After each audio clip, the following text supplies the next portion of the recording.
Well, I know it's been a while since I've done the Heart Academy, but here we go. A second.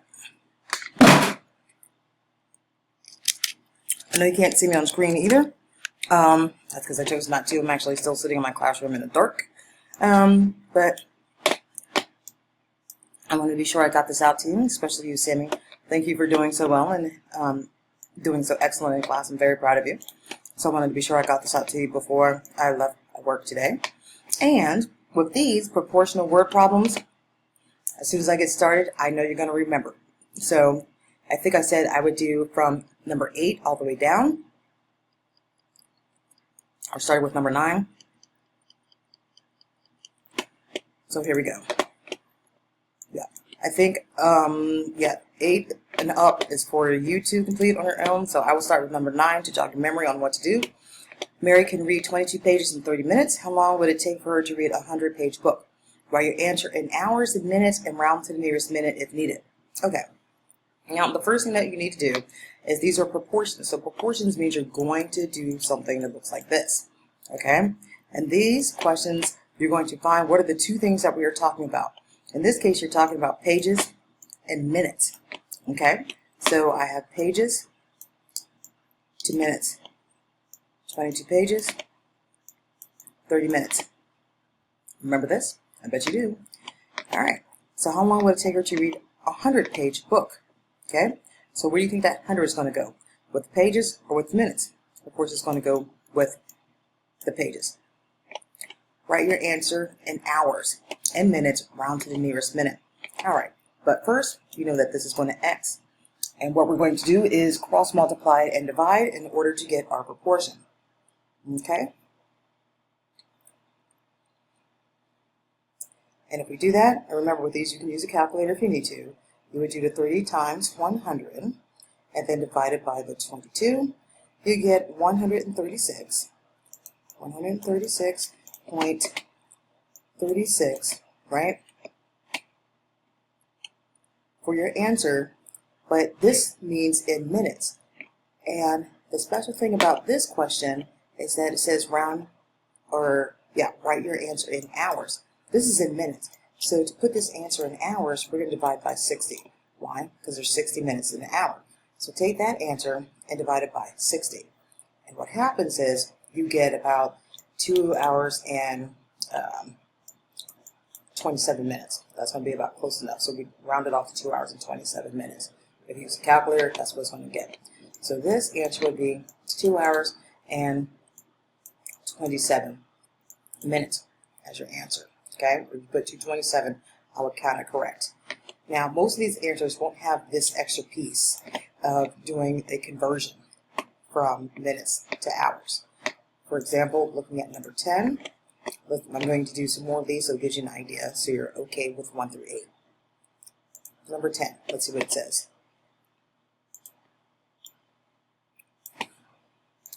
It takes about it's like incorrect grammar right here. It takes about me 25 minutes to make out a test for a mathematics class.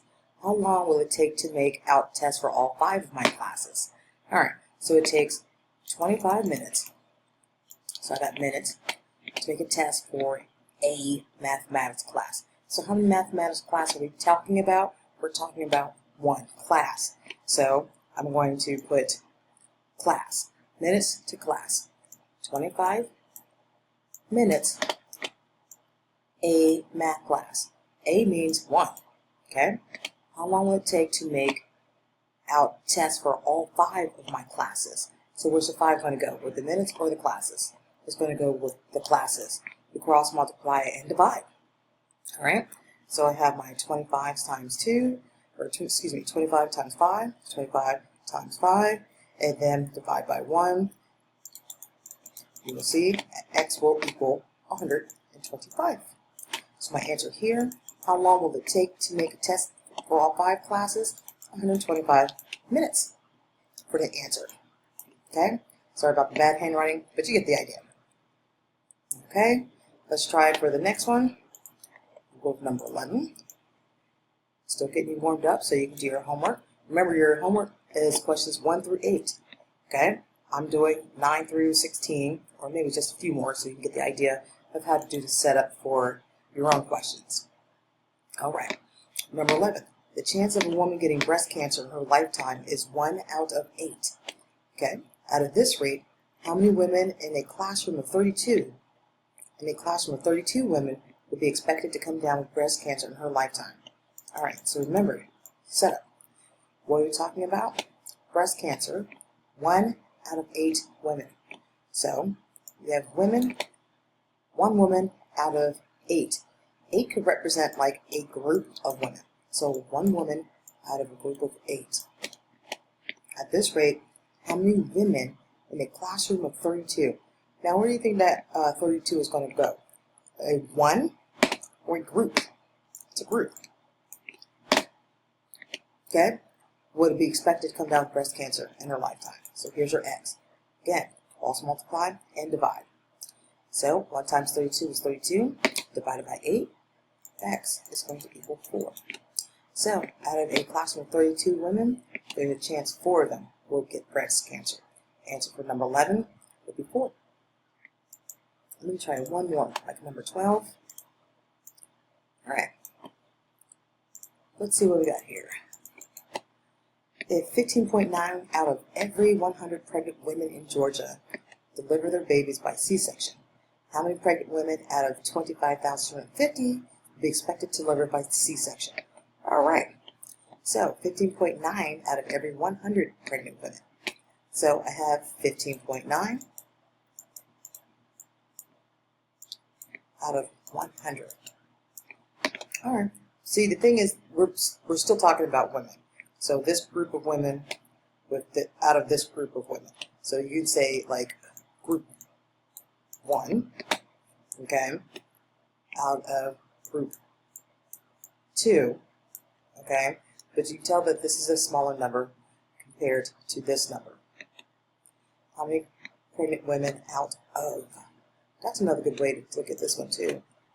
Out of every. Look at this. How many pregnant women out of 250? 25,000 or 2,500, 250. 25,250. So we got 2,500. Can't talk. Sorry. It's after 3 o'clock. Brain's dead.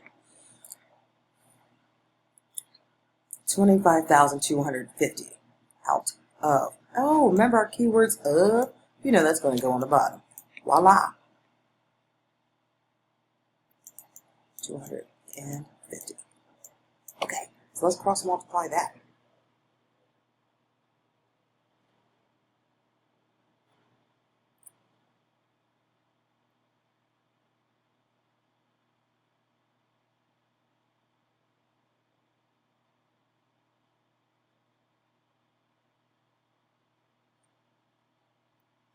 Divide that by 100. And our answer shall be 401,400. Oops, wait a minute. Did that wrong.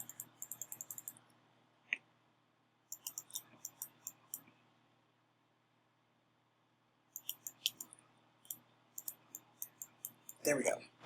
4,014.75 is the answer for that.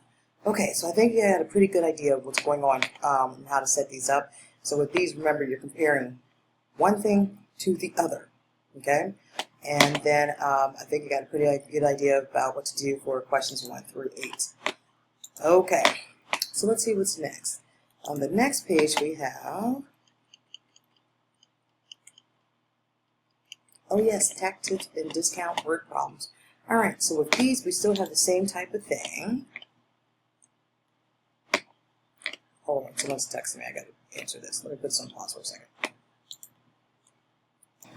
Okay, so with the tax tip and discount, actually, I can't even remember what page I said I was going to do. So, I think I'll do this page, and you guys complete this page for anyone that might actually be following along here, which, I don't know, Sammy, you might be the only one. So, yeah, I'll do 6, 7, 8, 9, 10, or just a few of them. Once I do a few of them, I'm pretty sure that you'll remember what to do. So you do pages 1 through 5, okay?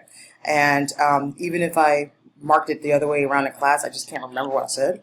So whatever I do, you do the opposite. So if I do this page, you do the other page for homework. Okay, so here we go. Tax tip and discount. Even easier. This is the one we're always going to have this set up with 100. And remember, the percent will always go here. So it says the store is having a sale where everything is discounted 30%. Okay? Now remember, discount means you're going to subtract it. Tax, you're going to add it. Tip, you're going to add. And it says find the discount and the sales price if a customer buys an item that normally sells for $365. So remember, you're looking for two things for an answer. So you should have two answers here. First, you're looking for how much the discount amount is, and then how much the sales price is going to be after the discount. Okay? So we do know that the percent goes over top of the 100, and then the 365, if you remember, is going to go on the bottom. And what do? Cross multiply, divide. So once we do that, let's cross multiply, divide. We have 365 times 30 divided by 100, 109.5 or 0.50. And what this tells us is that 30% of $365 is 109.50. So the discount amount is 109.5 or 50, basically $109.50. And so what's the sale price of that? Remember, discount means subtract. So we're going to take that 365 and subtract the 109.50. Okay? And our answer is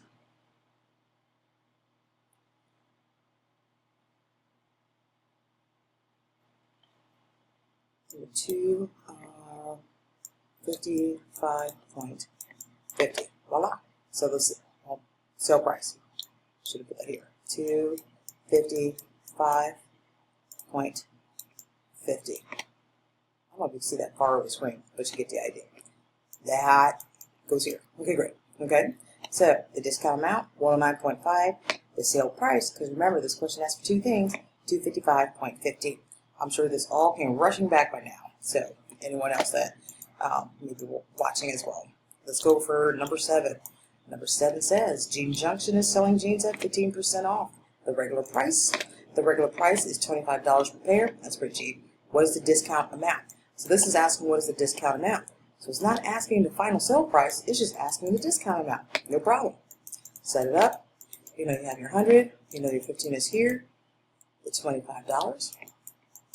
We cross multiply, divide. 25 times 15. Right? Divide that by 100. You get $3.75. Right? So what is the discount amount?